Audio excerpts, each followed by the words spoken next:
Salt in His Shoes, Michael Jordan in Pursuit of a Dream by Deloris Jordan with Roslyn M. Jordan, illustrated by Kadir Nelson.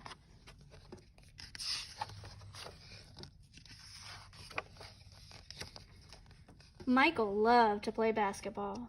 Every Saturday he followed his older brothers, Larry and Ronnie, to the park, hoping that they would let him play. And if one of the guys who usually played with them didn't show, they always did.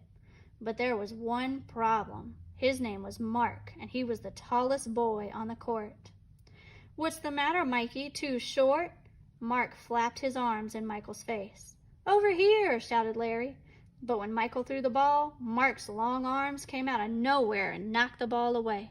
It flew into the hands of a player on Mark's team. He made the basket, and the game was over, just like that.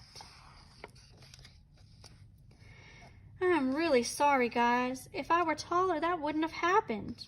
All the way home, Michael apologized, even though no one was mad at him. His oldest brother, Ronnie, tried to cheer him up. "Look, little brother, you played good today. Don't worry. We'll win next time." When they got home, Michael went into the kitchen where his mama was cooking dinner.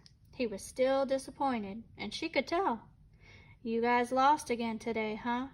Michael nodded. He sat quietly for a moment and then said, "Mama, how can I grow taller?" Now, Mama knew the answer to a lot of questions, but this was a tough one. She thought for a moment as she sprinkled salt and pepper on the chicken she was making for dinner. Then she smiled, looked at Michael, and said, "Salt." "Salt?" Michael looked at his mama. "Salt in your shoes. We'll put salt in your shoes and say a prayer every night. Before you know it, you'll be taller," she replied. "Salt in my shoes?" Michael said quietly to himself. Surely Mama was teasing. He sat staring out of the window, trying to figure out how salt was going to help him grow.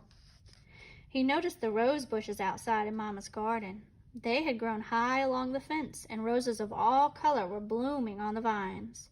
He thought to himself, "I remember when Mama first planted those bushes." Michael's face lit up. If Mama knows how to make those rose bushes grow taller, then maybe she's right. Maybe salt in my shoes really will help me grow. Growing more excited, Michael twirled around and started asking lots of questions.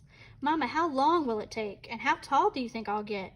Smiling, Mama sat down next to him and explained, "In order for this to work, the most important things you have to do are be patient and listen to what I tell you and say your prayers every night."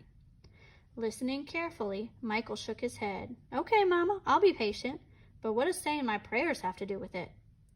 "Everything," Mama replied, and she hugged him. "Now go wash up and tell your brothers and sisters to get ready for dinner." Michael dashed out of the kitchen, almost knocking over his father, who was walking in. "What's he up to now?" asked Daddy. "Oh, the usual," laughed Mama, "chasing a dream." Later during dinner, Mama noticed that Michael was barely eating anything. He was already daydreaming about being taller.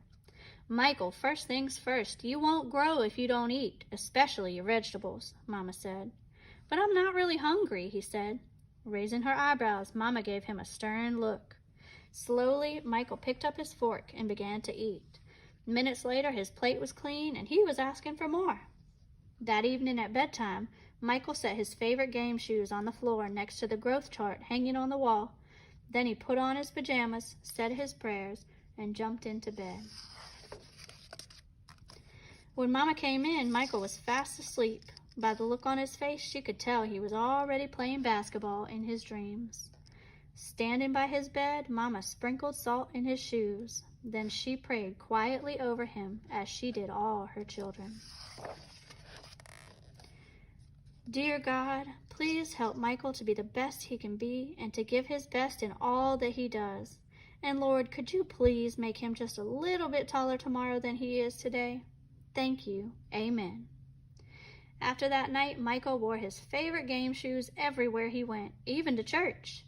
And he stopped going to the park with his brothers on Saturdays. Instead, he stayed home and practiced. He wanted to grow a few more inches before he went back to the park. After 2 months of practicing and waiting patiently and praying, Michael stood next to the growth chart on his wall. Nothing. He hadn't even grown an inch. He was disappointed, but he did not stop believing. I've just got to give it time, like Mama said, Michael thought to himself, and that's what he did. 2 more months of practicing went by, and still nothing. Now Michael was becoming a little sad. Not only had he not grown 1 inch, but he also missed playing basketball with Larry and Ronnie. About the only thing he didn't miss was being picked on by Mark. When the next Saturday came, his brothers tried to get Michael to go with them to the park, but he wouldn't budge. Mama had begun to worry. When she saw Michael sitting alone on the steps, she said to Daddy, "Maybe you should go out and talk to him." So Daddy went out and sat with Michael. "What's wrong, son? You haven't gone to the park with your brothers for a while now. Are you okay?" Michael didn't say anything at first. Then he looked at Daddy and said, "I thought I would at least be a few inches taller by now. I did everything Mama told me to do, but nothing's happened." "Michael, why do you want to be taller?" Daddy asked. "If I were taller, I'd be a great player and I could help our team win," Michael answered. "But you are a great player, son, and you already have everything it takes to be a winner right in here." Daddy tapped Michael on his chest. "Being taller may help you play a little better, but not as much as practice, determination, and giving your best will. Those are the things that make you a real winner." Michael thought about what Daddy said for a minute. Then suddenly he jumped up and took off. "Where are you going?" Daddy yelled after him. "I've got a game today and I'm late," Michael yelled back. When Michael reached the park, the game had started. He sat on the bench hoping he would get a chance to play, and he did. The game was almost over and the score was tied when John, one of the guys on Michael's team, fell and hurt himself. Here was Michael's chance. Michael joined his team in the huddle as they gathered on the sideline for a timeout. "Okay, the game is tied. All we need is 1 point. Who wants to take the shot?" Ronnie asked. He looked in Michael's direction. Feeling more confident than ever, Michael said, "I'll do it." When the whistle blew and the game began again, Mark began to pick on Michael as usual. "Still trying to play with the big boys, huh?" Mark taunted. But Michael paid him no attention. Taller or not, he had been practicing, and today he was determined to win. Larry threw the ball inbounds to Michael. Michael caught it, bounced it for a moment, and then took off running. As he approached Mark, Michael shifted to the right. Mark followed, but while he was still shifting, Michael spun to his left. He stepped behind Mark and shot. The ball arced far above his opponent's hands and fell silently through the hoop. 2 points. The game was over. Michael's team had won. It was just as Michael had dreamed.